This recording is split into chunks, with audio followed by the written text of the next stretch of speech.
अस्सलाम वालेकुम। Channel M5 से नसरीन हुसैन परवेज़ आपसे मुखातिब है। जनाब, एक चैनल है जो नया तो नहीं है, आया तो आज से 4-5 बरस पहले।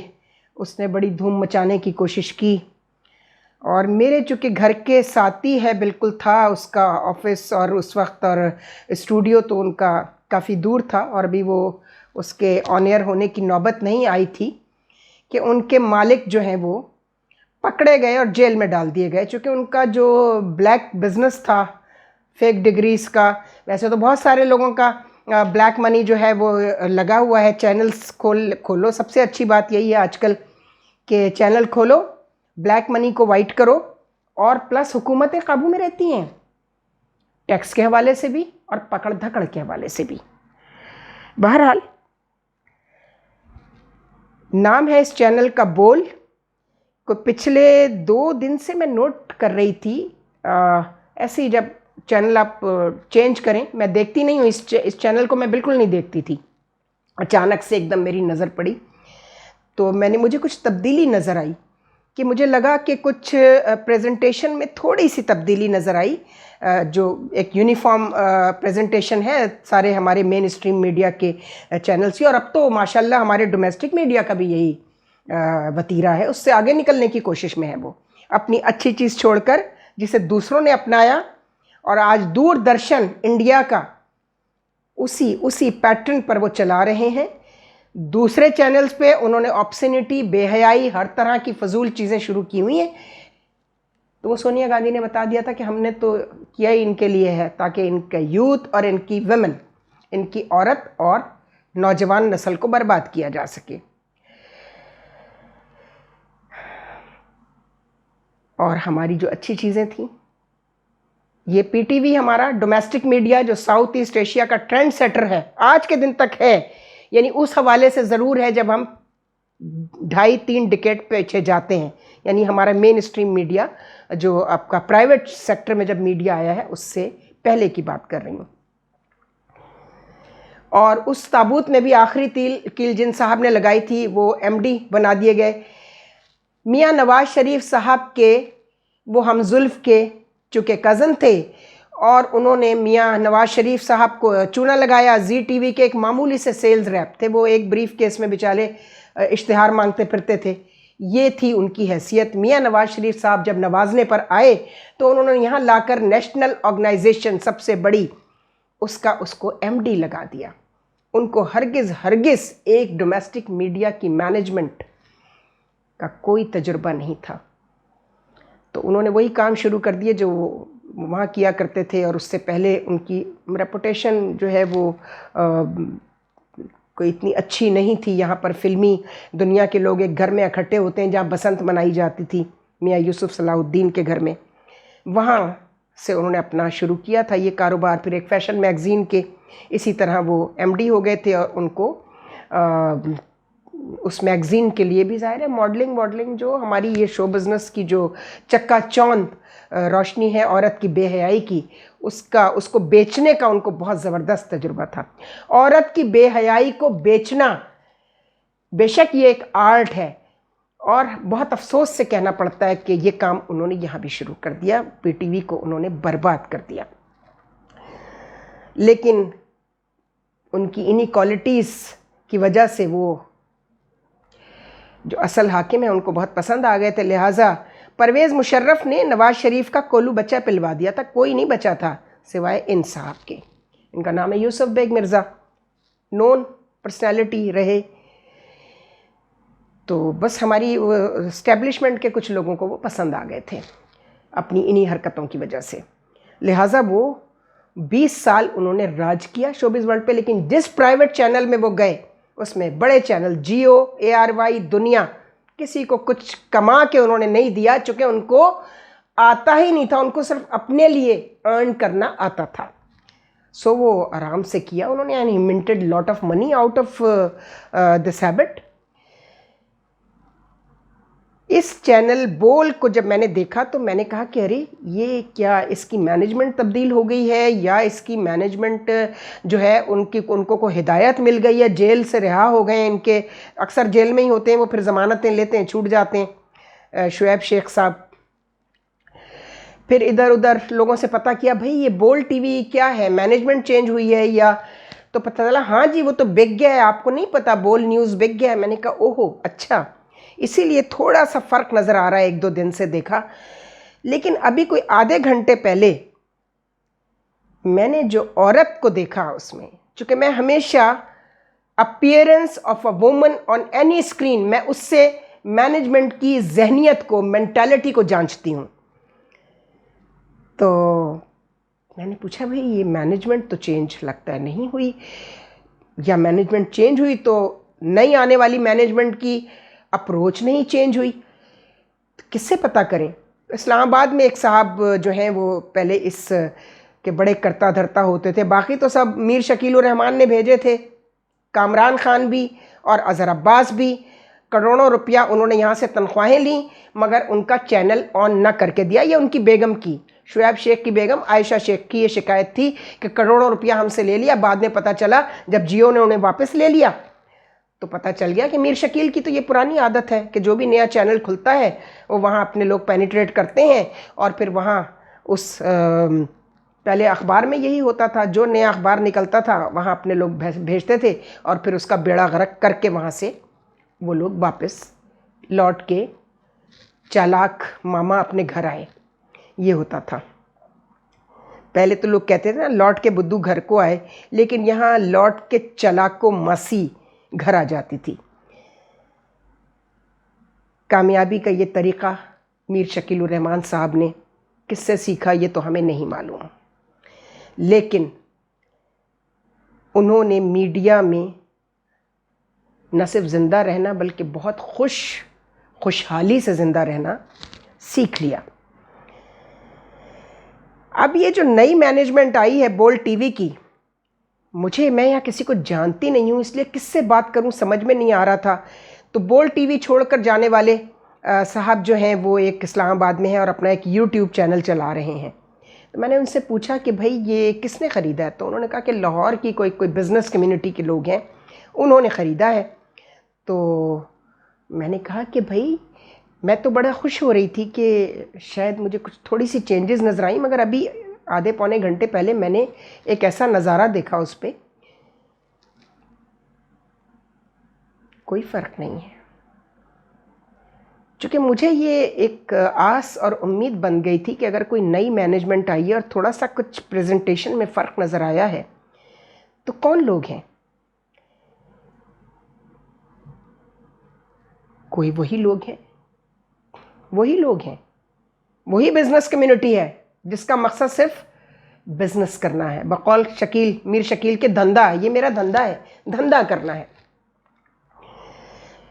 चूँकि मैं बहुत खुश हो रही थी, मैं सोच रही थी कि मैं काश इनकी मैनेजमेंट में से किसी को जानती तो मैं उनसे कहती कि भैया इस वक्त वैक्यूम है किन लोगों का, पीटीवी देखने वाली not old generations but new generations, जो यूट्यूब पर पुराने प्रोग्राम पीटीवी के देखकर, पुराने ड्रामे देखकर, पुराने न्यूज़ एंकर्स को देखकर, पुराने न्यूज़ कास्टर्स को देखकर, पुरानी कंपेयरिंग देखकर बहुत खुश होते हैं और कहते हैं अच्छा ऐसे लगता है कि वाकई हम अपने घर के लोगों के साथ बैठे हैं।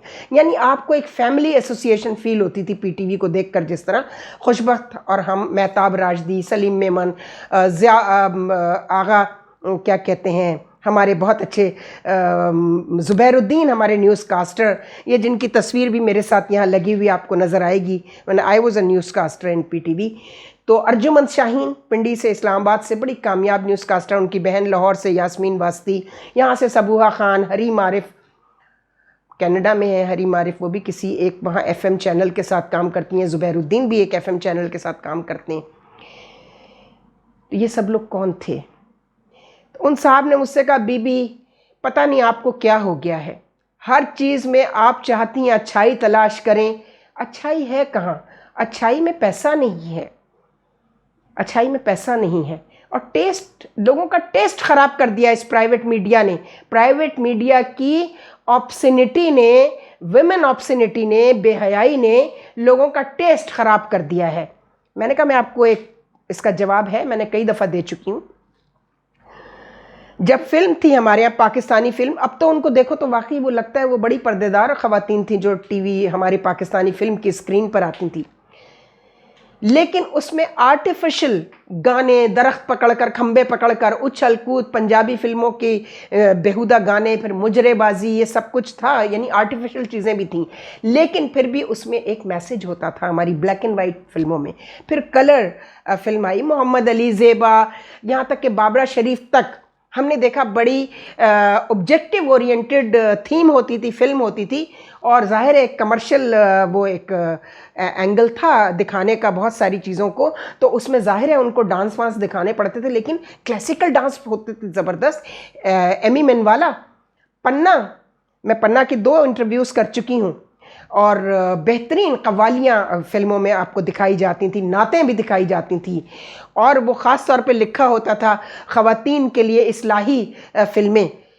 तो अब तो उसका मजाक उड़ाया जाता है उन स्लोगन्स का, जबकि इस वक्त ख़वातीन को जितनी इस्लाह की ज़रूरत है, जो ये मीडिया की वजह से तबाह हुई है ये जनरेशन, तो मेरा बड़ा दिल चाहता था, मैं कहती थी काश कोई ऐसी मैनेजमेंट आए, कोई ऐसा टीवी भी चैनल आए सामने जो आपकी सोसाइटी और आपकी स्टेट को रिफ्लेक्ट करे।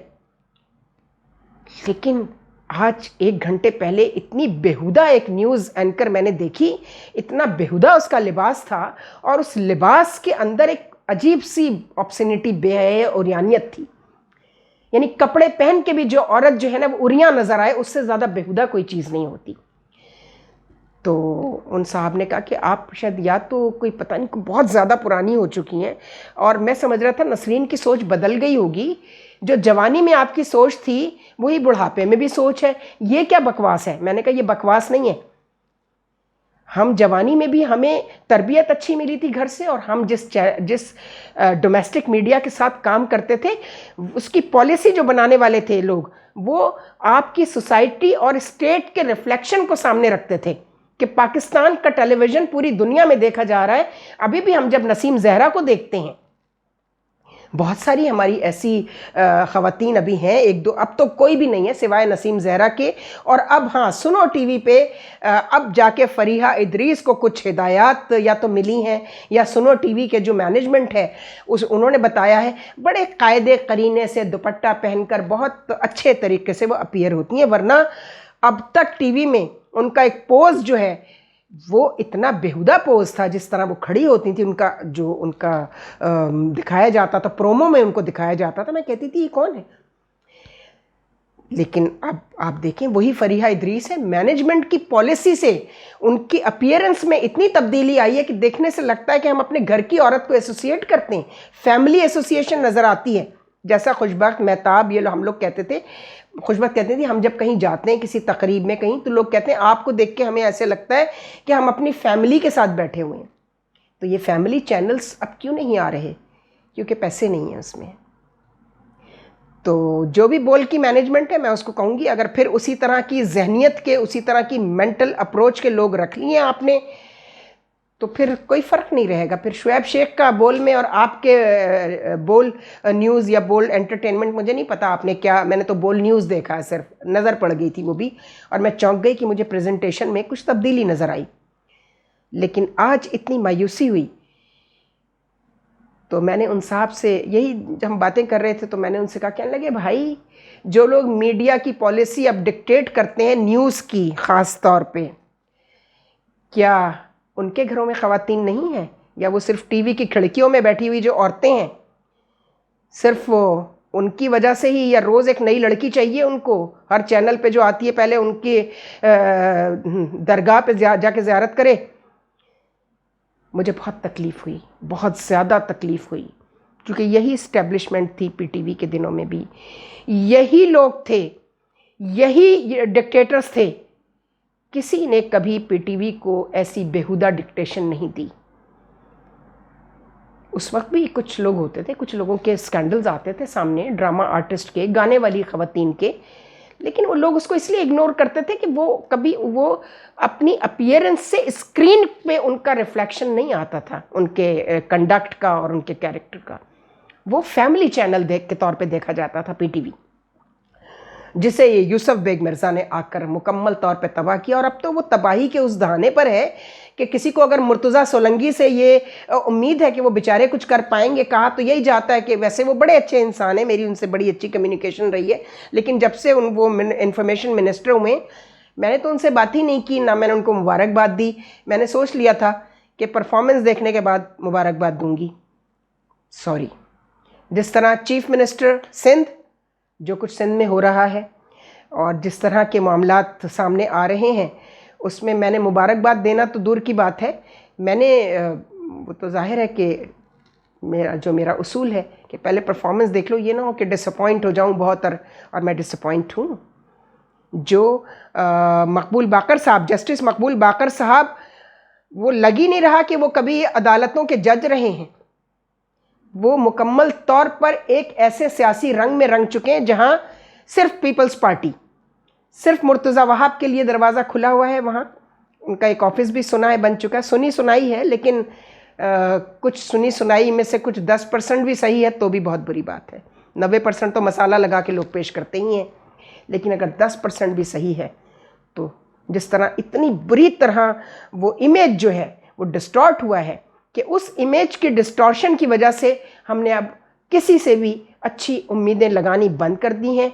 और हम किसी की नई असाइनमेंट पे मुबारकबाद इसलिए नहीं देते कि पहले देख लो। हज़रत अली करमुल्लाह वजह ने कहा ना कि जब इंसान को ताकत मिलती है तो वो बदलता नहीं बल्कि बेनकाब हो जाता है। हम इसकी पहले भी डेफिनेशन बता चुके हैं कि बेनकाब होने का मतलब ये नहीं है कि अंदर की जो घुटन और अंदर की बुराइयां जो पहले नहीं हो सकती थी, ताकत आने के बाद उसमें निखार आ जाता है, वो नज़र आ जाती है। नहीं, जिसमें अंदर कोई तारीफ़ भी होती है तो वो ताकत आने के बाद पता चलता है उसकी उन सिफ़ात का, और वो रिफ़्लेक्ट करती हैं उसके कंडक्ट, उस हाकिम के कंडक्ट से वो हमें कहीं नज़र नहीं आ रहा।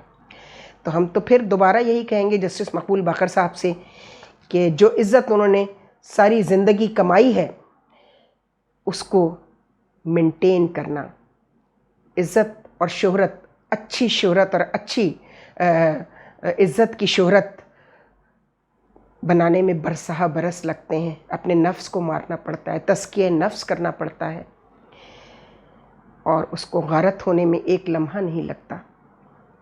तो उम्मीद है आपको एक जुमले में कही हुई बात जो है वो पूरे तौर पर समझ आ चुकी होगी। बहुत पढ़े लिखे, बहुत अच्छे ख़ानदान से, बड़ी अच्छी तरबियत के हामिल शख्स हैं।